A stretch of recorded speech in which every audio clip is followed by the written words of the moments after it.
నమస్తే, welcome to BCN news. నేను విజయలక్ష్మి. ముందుగా ముఖ్యాంశాలు. సీఎం చంద్రబాబు ఆదేశాల మేరకు ఏపీలో అర్హత ఉన్న వారందరికీ ఇళ్లు వెల్లడించిన గృహ నిర్మాణ శాఖ మంత్రి కొలుసు పాదసారథి. పులివెందుల్లో వైసీపీ అధినేత మాజీ సీఎం వైఎస్ జగన్మోహన్ రెడ్డికి ఘన స్వాగతం. క్యాంప్ ఆఫీసులో కార్యకర్తలు, ప్రజలు, నేతలు, అభిమానులతో ప్రజా దర్బార్ నిర్వహణ.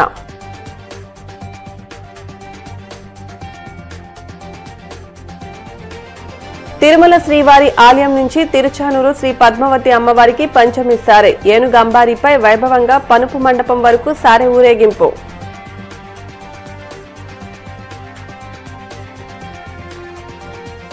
హైదరాబాద్ లో Safran aircraft engine services ఫెసిలిటీని వర్చువల్ గా ప్రారంభించిన ప్రధాని మోదీ. ఎంఎస్ఎంఈలు ప్రోత్సహించే విధానంలో ముందుకు వెళ్తున్నట్లు స్పష్టం. రాష్ట్రంలో అర్హత ఉన్న వారందరికీ ఇళ్లు నిర్మించాలని సీఎం చంద్రబాబు ఆదేశించారని గృహ నిర్మాణ శాఖ మంత్రి కొలుసు పాదసారథి స్పష్టం చేశారు. ఆ దిశగా ప్రభుత్వం చర్యలు తీసుకుంటుందని ఈ సందర్భంగా ఆయన తెలిపారు. ఇళ్లు లేని పేదలంతా ఈ నెలాఖరులోపు సమీపంలోని గ్రామ, వార్డు సచివాలయాల్లో దరఖాస్తులు ఇవ్వాలని మంత్రి కోరారు. సరాసరి 2029 కల్లా అదనంగా 15.59 లక్షల ఇళ్లు కట్టించి ఇవ్వాలన్నదే రాష్ట్ర ప్రభుత్వ లక్ష్యమని వెల్లడించారు. కూటమి ప్రభుత్వం అధికారంలోకి వచ్చాక ఇప్పటికే 3 లక్షల ఇళ్లను నిర్మించి లబ్దిదారులకు అందించామని వివరించారు. ఉగాది కల్లా మరో 5 లక్షల ఇళ్లు పూర్తి చేయాలని సీఎం ఆదేశించారని తెలిపారు. ఇది మంచి ప్రభుత్వం ప్రజల్లో ముద్రపడిపోయిన విషయం అందరికీ తెలిసిందే. అదే స్పిరిట్ తో గౌరవ ముఖ్యమంత్రి చంద్రబాబు నాయుడు గారు, మంత్రివర్గ సభ్యులందరూ కూడా పనిచేస్తూ ఎప్పటికప్పుడు ఈ రాష్ట్రంలోని సమస్యలు తెలుసుకుంటూ ఆ సమస్యల్ని పరిష్కరించడం, అల్టిమేట్ గా ఈ రాష్ట్రాన్ని అన్ని రంగాల్లో అభివృద్ధి చేసి ప్రత్యేకంగా వ్యవసాయ రంగాన్ని, పారిశ్రామిక రంగాన్ని 2 కళ్ళలాగా చూస్తూ అభివృద్ధి చేయాలనే లక్ష్యంతో ఈ రోజు ఈ ప్రభుత్వం పనిచేస్తుందని చెప్పేసి మనం చేస్తా ఉన్నాను. హౌసింగ్ డిపార్ట్మెంట్ కూడా ఒక ముఖ్యమైనది. ఈ హౌసింగ్ డిపార్ట్మెంట్ లో మనం ఒకసారి చూసినట్లయితే ఈ మధ్య ముఖ్యమంత్రి గారు 3 లక్షల ఇళ్లను పూర్తి చేసిన సందర్భంగా మరి ప్రారంభోత్సవాలు రాష్ట్ర వ్యాప్తంగా చేసిన తాళం చేతుల్ని లబ్ధిదారులకు అందించిన కార్యక్రమం చేసిన విషయం అందరికీ తెలిసిందే. సర్వసాధారణంగా ఏదైతే వైఎస్ఆర్ కాంగ్రెస్ పార్టీ ఉందో ఆ కార్యక్రమాన్ని కూడా వివాదం చేయటానికి ప్రయత్నం చేసి తామేదో గొప్ప కార్యక్రమాలు చేశామని చేసినట్లు చెప్పుకుంటానికి ప్రయత్నం చేస్తూ ఉంది. 2014-19 5 సంవత్సరాల పరిపాలన, 2019-2024 ప్రభుత్వాన్ని చూసినట్లయితే గృహ నిర్మాణ శాఖకు సంబంధించి 2014-19 మధ్యలో చంద్రబాబు నాయుడు గారు ముఖ్యమంత్రిగా ఉన్న కాలంలో 8,687 ఇళ్లను పూర్తి చేశామని చెప్పేసి మనం చేస్తా ఉన్నాను. మరి 2019-24లో జగన్మోహన్ రెడ్డి గారు ముఖ్యమంత్రిగా ఉన్న సమయంలో కేవలం 6 లక్షల ఇల్లు మాత్రమే పూర్తి చేశారని చెప్పేసి కూడా ఈ సందర్భంగా నేను మనవి చేస్తా ఉన్నాను. నేను 5 సంవత్సరాల్లో వైఎస్ఆర్ కాంగ్రెస్ పార్టీ 6 లక్షల ఇల్లు పూర్తి చేస్తే ఈ 16-17 నెలల కాలంలోనే 3,192 ఇల్లు పూర్తి చేసిన ఘనత కూడా కూటమి ప్రభుత్వం అని చెప్పేసి కూడా మనం చేస్తా ఉన్నాను. ఈ రోజు వాళ్ళు చెప్తున్నారు మేము ప్రారంభించిన ఇళ్ళని మీరు చేశారు. మీరు ప్రారంభించారు, మీరు స్టార్ట్ చేశారని కనుక వాదన కనుక తీసుకుంటే మీరు కనీసం 1 రూపాయి అయినా సరే మీ రాష్ట్ర ప్రభుత్వం నుంచి, ఆనాటి రాష్ట్ర ప్రభుత్వం నుంచి కేటాయించి ఈ ఇళ్ళకి ఏమైనా ఇచ్చారా అని చెప్పేసి అడుగుతా ఉన్నాను నేను. మీరు ఏదైతే 1,80,000 ఇచ్చారో దాంట్లో 1,50,000 కేంద్ర ప్రభుత్వ నిధులు, అదేవిధంగా కేంద్ర ప్రభుత్వానికి సంబంధించిన ఎన్ఆర్జీఎస్ 30,000 రూపాయలు తప్పితే మీరు 1 రూపాయి కూడా ఇవ్వకోకుండా ఈరోజు మేము ఇచ్చాం ఇల్లు, మేము ప్రారంభించాం, మేము 2 బిల్లులు ఇచ్చాం, మేము 1 బిల్లు ఇచ్చామని చెప్పుకోవడానికి కొంచెం సిగ్గంటే పెద్దవాడు కానీ వెరుపు ఉండాలి. మనం ఒక మాట మాట్లాడేటప్పుడు కొంత ఆలోచన ఉండాలి. ఇదేం మీ సొంతది కాదు. ఈరోజు ముఖ్యమంత్రి గారు 3 లక్షల ఇల్లు పూర్తి చేశాం. ఆయన 2029 కల్లా హౌస్ ఫర్ ఆల్ అనే కార్యక్రమంతో ముందుకెళ్తున్నామని చెప్పేసి నేను మనవి చేస్తాను. ఈ 3 లక్షల ఇల్లు ఇప్పటికే 17 నెలల కాలంలోనే పూర్తి చేశాం. మరో 5 లక్షల ఇల్లు ఉగాది కల్లా కంప్లీట్ చేయాలని చెప్పేసి మాకు ఆదేశాలు ఇవ్వడం జరిగిందని చెప్పేసి మనవి చేస్తాను. ఇంకా మిగిలినంటే పాత PMAY 1O సంబంధించి నేను ఇల్లులు 3 లక్షలు పూర్తి చేసాం. 5 లక్షలు ఉగాదికి, ఇంకొక 87,000 జూన్ కల్లా కంప్లీట్ చేయాలని చెప్పేసి ఆదేశాలు ఇచ్చారు. అందరికీ కూడా హౌసింగ్ ఫర్ ఆల్ ఏదైతే ఎన్నికల్లో హామీ ఇచ్చామో దాన్ని ఎట్టి పరిస్థితుల్లో కూడా అమలు చేయాలని చెప్పేసి ఎంతమందికి అర్హత ఉంటే అంతమందికి సర్వేలో లేకపోతే యాప్ ద్వారా చేసి శాంక్షన్ చేయాలని చెప్పేసి కూడా ఈ సందర్భంగా తెలియజేస్తున్నాం. ఏదైతే 3 లక్షలు మేము పూర్తి చేశామో అదే స్పీడ్తో ఇంకా స్పీడ్ పెంచి దాదాపు 15-15.5 లక్షలని ఈ 4 సంవత్సరాల్లో ఎట్టి పరిస్థితుల్లో కూడా పూర్తి చేయాలని చెప్పేసి ఆదేశాలు ఇచ్చారని చెప్పేసి కూడా నేను ఈ సందర్భంగా తెలియజేస్తాను. వైసీపీ అధినేత మాజీ సీఎం వైఎస్ జగన్మోహన్ రెడ్డికి పులివెందుల్లో ఘన స్వాగతం లభించింది. పార్టీ నేతలు, కార్యకర్తలు ఆయన స్వాగతం పలికారు. పులివెందుల క్యాంప్ ఆఫీస్ కి చేరుకున్న ఆయన అక్కడ ప్రజా దర్బార్ నిర్వహించారు. కార్యకర్తలు, ప్రజలు, నేతలు, అభిమానులతో మమేకమైన జగన్ వారి బాధలు, కష్టాలు, సమస్యలు వింటూ నేనున్నానంటూ భరోసాతో పాటు ధైర్యాన్ని కల్పించారు. వివిధ ప్రాంతాల నుంచి వచ్చిన వారిని ఆప్యాయంగా పలకరించి యోగక్షేమాలు తెలుసుకుని వారి సమస్యలు ఓపికగా విని వారికి భరోసా కల్పించారు.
తిరుపతి జిల్లా గూడూరు పట్టణంలోని డిఆర్డబ్ల్యూ మహిళా కళాశాలలో మండల న్యాయ సేవా అధికార సంస్థ ఆధ్వర్యంలో స్త్రీ హింస వ్యతిరేక దినోత్సవం సందర్భంగా చట్టాలపై విద్యార్థులకు అవగాహన సమావేశం నిర్వహించారు. ముఖ్య అతిథిగా విచ్చేసిన 7వ అదనపు జిల్లా జడ్జి వెంకట నాగపవన్ కుమార్ మాట్లాడుతూ స్త్రీల రక్షణకు అనేక చట్టాలున్నాయని, లైంగిక వేధింపులు, గృహహింసకు పాల్పడిన వారిపై కఠినమైన చట్టాలున్నాయని తెలిపారు. కళాశాలలో విద్యార్థులకు ఏమైనా ఇబ్బందులు ఎదురైతే ప్రిన్సిపాల్ కు తెలియజేయాలని సూచించారు. మహిళలు ఇబ్బందికర పరిస్థితులు ఎదురైనప్పుడు చట్టాలను సద్వినియోగం చేసుకోవాలని, ఆర్థిక స్తోమత లేక లాయర్లను పెట్టుకోలేని వారికి మండల న్యాయ సేవాధికార సంస్థ ఆధ్వర్యంలో ఉచితంగా లాయర్ని ఏర్పాటు చేస్తామని వెల్లడించారు.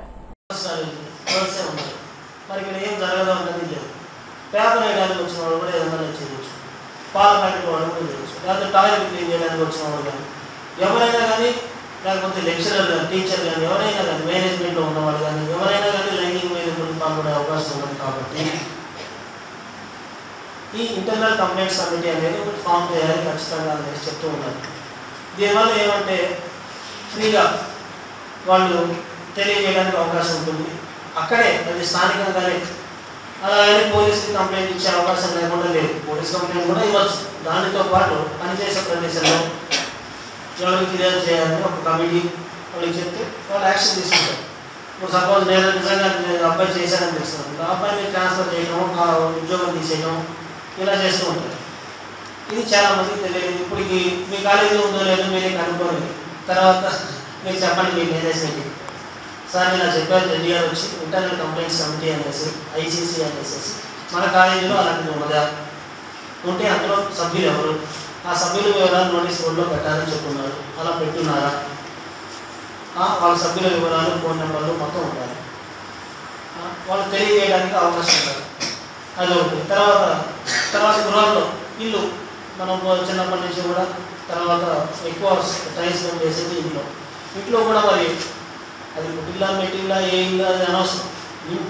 ఇంటి పరిసరాల్లో ఏదైనా గృహ హింస ఎదుర్కొంటే అది భర్త నుంచి కానీ, తల్లిదండ్రుల నుంచి కానీ, కుటుంబ సభ్యుల నుంచి కానీ, వాళ్ళు ఎవరైనా సరే ఎదుర్కొన్నప్పుడు protection of women from domestic violence act అని వచ్చింది. ఆ చట్ట ప్రకారం ఏంటంటే కుటుంబ సభ్యుల నుంచి రక్షించడానికి మహిళలు ఆ చట్టం తీసుకొచ్చారు. ఆ చట్టం కింద రక్షణ కల్పించవచ్చు.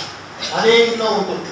ఇంట్లో నుంచి బయటకు పంపించాల్సిన అవసరం. అవసరమైతే ఆ మగవాళ్ళు ఎవరైతే ఇబ్బంది పెడుతున్నారో వాళ్ళని బయటికి పంపించేస్తారు, అదే ఇంట్లో మిమ్మల్ని చేస్తారు, ఆడవాళ్ళని చేసేస్తారు.